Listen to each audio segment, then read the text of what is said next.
Army, মনে করো তুমি সাউথ কোরিয়াতে যাওয়ার ভিসা পেয়ে গেছো, তোমার স্বপ্নের দেশ সাউথ কোরিয়াতেও গেছো, বিটিএসদের কনসার্ট দেখার টিকিট পেয়ে গেছো। তুমি বিটিএসদের কনসার্ট দেখতে গেলে 7 রাজা ট্রেন এলো, গানও শুরু হলো, একে একে 7 রাজা গানও গাইলো। এক পর্যায়ে বিটিএসের কনসার্ট শেষ হয়ে গেল, আমাদের 7 রাজা বিদায়ের সময় হলো।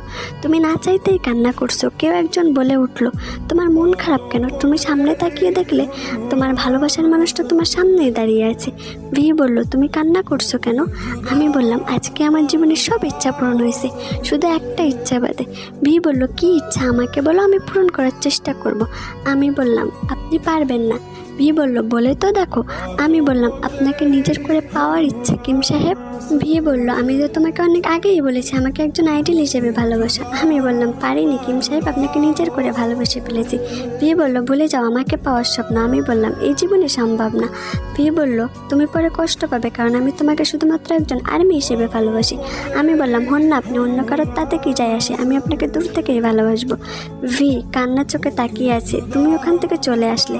আচ্ছা আমি মনে করো এখানে তুমি আছো, এখন তোমার মনের পরিস্থিতিটা কেমন হবে?